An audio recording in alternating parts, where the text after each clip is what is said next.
Now, why would anyone in their right mind study Immanuel Kant in the 21st century? Why should we read this old pesky Prussian? Now, I don't think we should hold it against him that he's Prussian, and nobody's perfect, of course.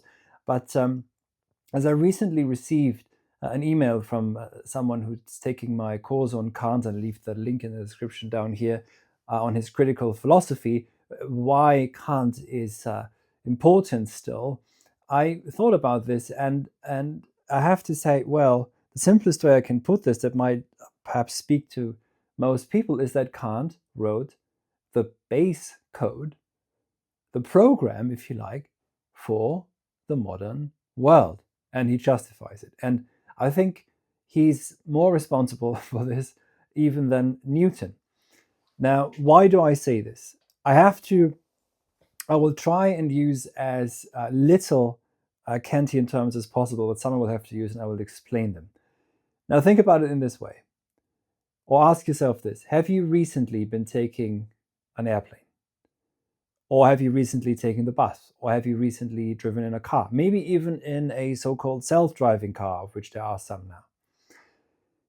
And while you did, maybe you were on an airplane recently, did you or did you not break out in a cold sweat? And did you cry out of fear and anxiety? And did the abyss of existence open up because you were so scared of flying?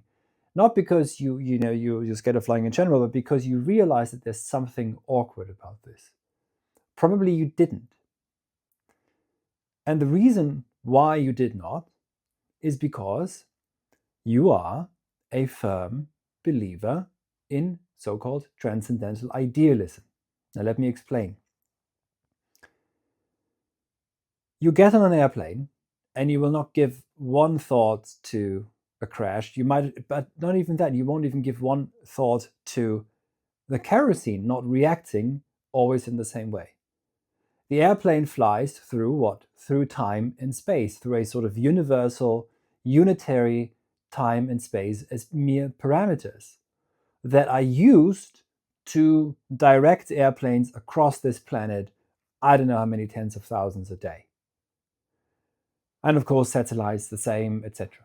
So if you don't break it in a cold sweat, in fear, in trembling, that's because, again, you are a firm believer in transcendental idealism. Now, what does that mean? That means that the matrix in which we live is transcendental idealism. Transcendental doesn't mean that it goes, it's something in the beyond world, it's God up there. It's not transcended. It's transcendental in a specific Kantian term, which means it goes before experience, before the empirical. So we fly airplanes not because we make experiments and then try and figure out how everything works. No, we posit before any airplane flies how the kerosene will react, and we posit as well how space and time as unitary parameters function purely as that, as parameters by which we can exact control over space and time. And that is transcendental idealism. It goes before, so it gives an idea of the whole, and it goes before experience. It allows the human subjective mind, not you personally, but the human mind in general, to posit the conditions that make, for example, flying an airplane possible. That is Kant's strange contribution. So this is, in the simplest way I can put this, why anyone who's interested in what the modern world is, why we need to read Kant. Kant provides sort of a regulation of the imagination, a regulation of reason, and a regulation of the understanding that ensures that there is an objectivity which is regulated by the categories of subjectivity. That's to say, by the categories of the human mind, for example, causality. In the introduction to the second edition of the Critique of Pure Reason, which I discuss at length in my course on Kant, again, the link down here to enroll, is in this introduction, he states that, and this is the so-called infamous Copernican turn, the Copernican revolution of Kant, that metaphysics has had one problem thus far, which is to try and understand what things are in themselves.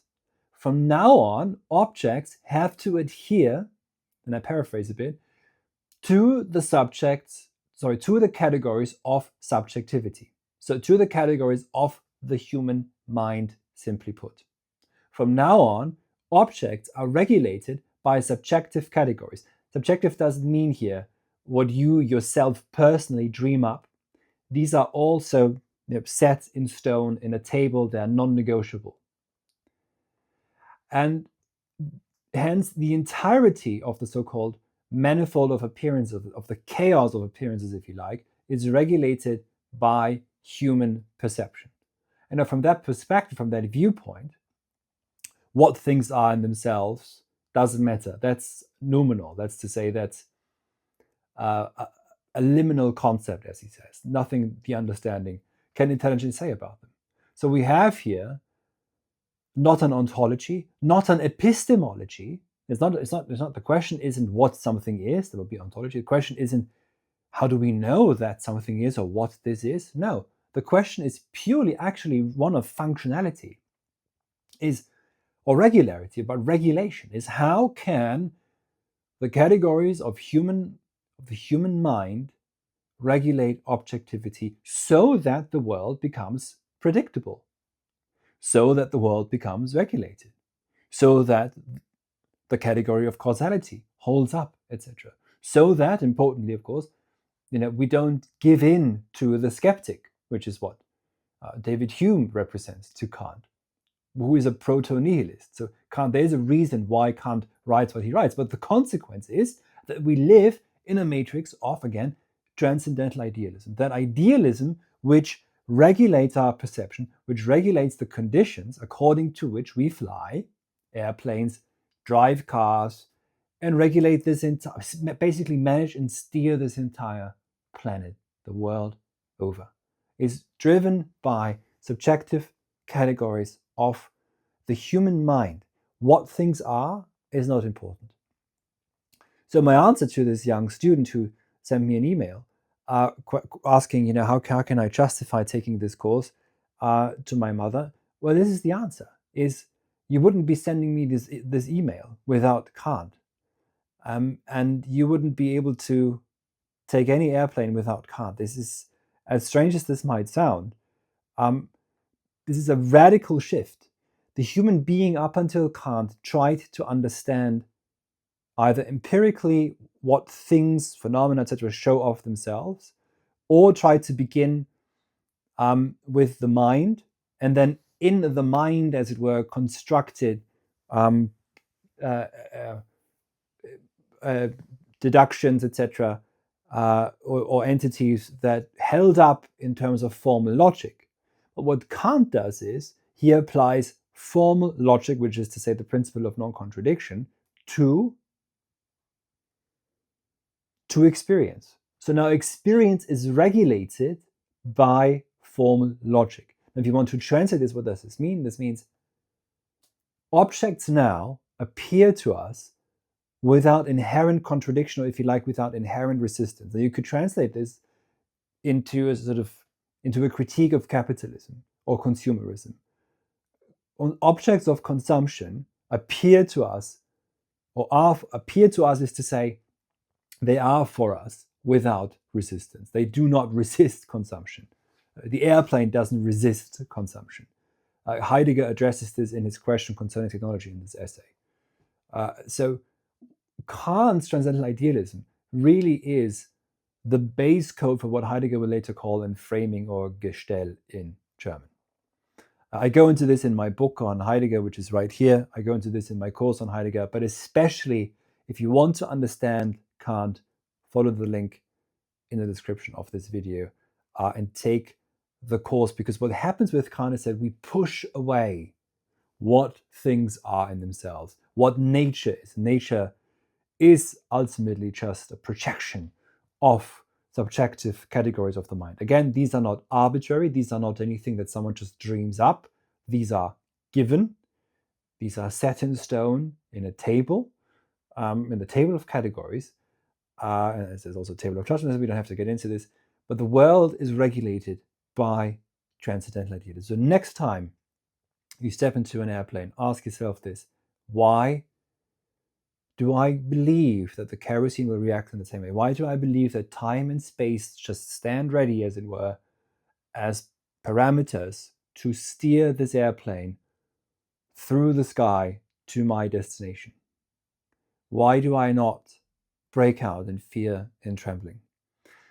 And if you don't, which I presume you won't, then you are a firm believer in transcendental idealism, so much a believer that you've never even questioned your belief. You see, this is how deep belief sometimes runs. Well, thank you very much for listening. And to anyone who's taken my course on Kant, really thank you very much indeed as well. And to anyone who in the future is going to take my course on Kant, thank you very much indeed. It is well worth your time reading a bit of Kant and learning a bit more about the world you live in. Thank you.